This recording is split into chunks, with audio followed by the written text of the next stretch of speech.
in Montgomery County. There's a bunch of Montgomery counties, of course, across the Yes, across there the are. country. Yeah. So I want to clarify our Montgomery County, which is third largest in the state of Pennsylvania. So we got Philly, Pittsburgh, and then us. So we have a very diverse population bordering the city of Philadelphia, and our fair share of crime in the area. But this program is really focused on the kids and kids that are doing dumb stuff that could be criminal, but we're trying to keep them out of the criminal justice system. We've been doing it since 2000. We've served a lot of kids through the program. Approximately 500 a year are going through the program, and we talk about our success rate on it is the success of kids going into the program and then making it through the program.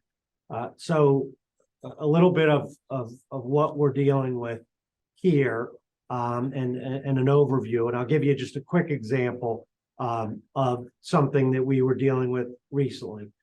So we had a veterans memorial that was being unveiled in one of our communities.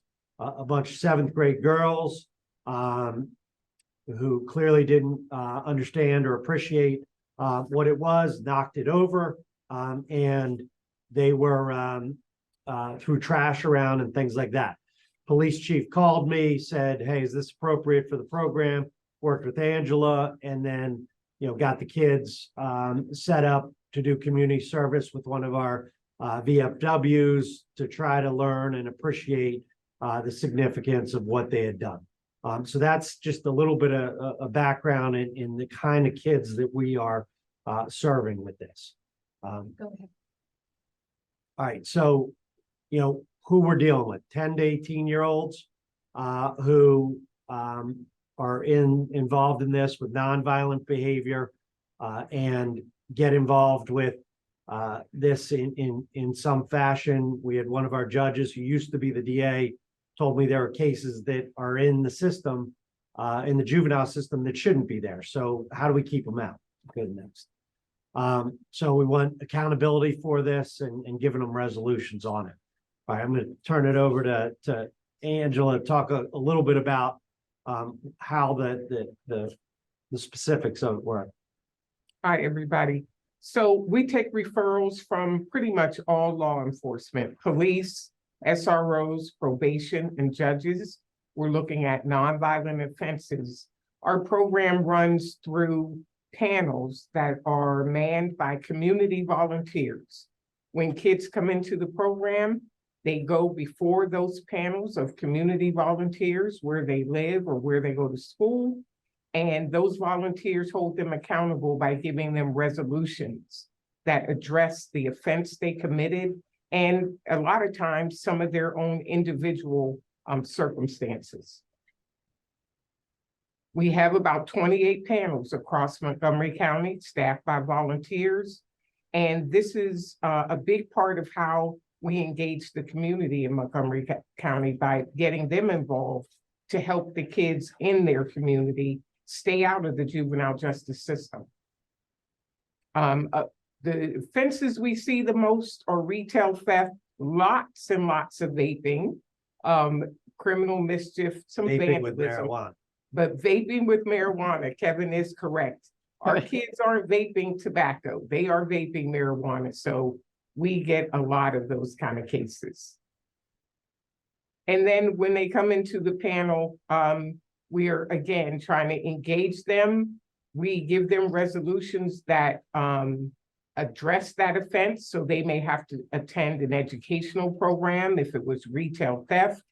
If it was underage drinking or marijuana, we have a lot of anger management issues. So our kids go to anger management classes. And then we try to make sure we include something that helps them think about their futures and the consequences of their behaviors.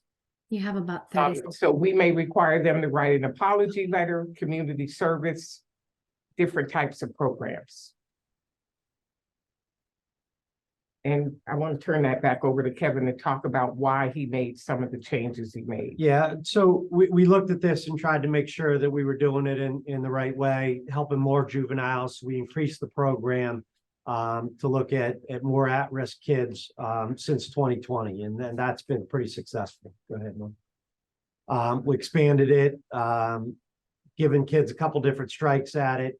And what we saw is a lot of kids from Philadelphia that were committing offenses in here, and we weren't serving them. So we had to work with family services and some other groups to make sure that we were meeting everybody's needs with it. And we've been pretty successful in doing that with help from the other agencies. Go to the next one because I think we're out of time. So a couple quick benefits of this is we have been engaging the community. We're doing good by these kids. We don't see them coming back into the program. We have less cases going into juvenile court, especially the ones that shouldn't be there, and the cost savings of it. This is a program that is made up of volunteers, and they don't cost us anything, but they're really engaged and they really do a great job because they know that they're making a difference in kids' lives. Last thing I'll end with is, like I said, the success rate of the kids going through the program.